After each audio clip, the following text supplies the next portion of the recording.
بسم اللہ الرحمن الرحیم۔ السلام علیکم۔ جماعت پنجم، کتاب اردو، یونٹ نمبر 1 سے آج ہم پڑھیں گے نعت۔ یہ نعت ضیاء الحسن ضیاء نے لکھی ہے۔ اس نعت میں ہم آپ صلی اللہ علیہ وآلہ وسلم کی صفات اور القابات پڑھیں گے۔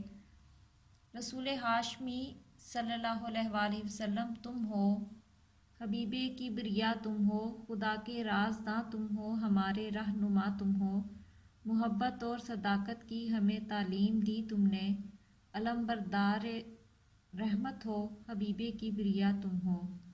تمہارے خلق کی خوشبو سے دو عالم مہکتے ہیں، تمہارا ہر عمل پیارا، خدا کے دل ربا تم ہو۔ تمہیں قرآن میں کتنے لقب اللہ نے بخشے، کہیں شمس الضحیٰ تم ہو، کہیں بدر الدجیٰ تم ہو۔ تمہیں کو رب عالم نے بلایا عرش اعظم پر، نبوت ایسی پائی ہے، امام الانبیاء تم ہو۔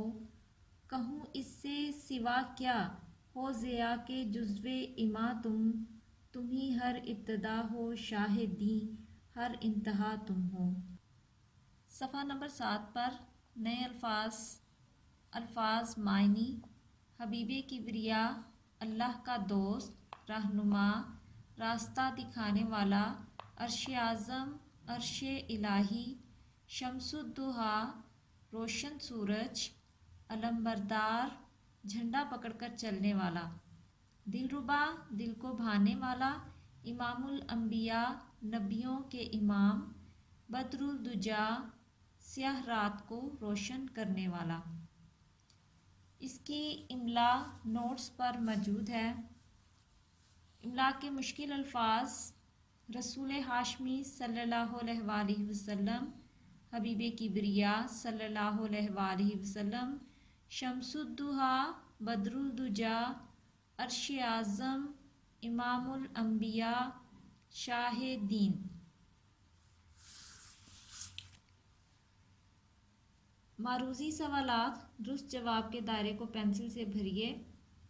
اس نعت کے شاعر کون ہیں؟ اسماعیل میٹھی، محمد حسین آزاد، ضیاء الحسن ضیاء، اکبر الہ آبادی۔ ضیاء الحسن ضیاء۔ نمبر 2، حضرت محمد صلی اللہ علیہ وآلہ وسلم پر کون سی مقدس کتاب نازل ہوئی؟ قرآن مجید، توریت، انجیل، زبور۔ یہاں پر قرآن مجید کے ساتھ ہی دائرے کو بھر دیا گیا ہے۔ نمبر 3، لفظ صداقت کے کیا معنی ہیں؟ بہادری، سچائی، محنت، خوش دلی۔ یہاں پر سچائی کے ساتھ ہی دائرے کو بھر دیا گیا ہے۔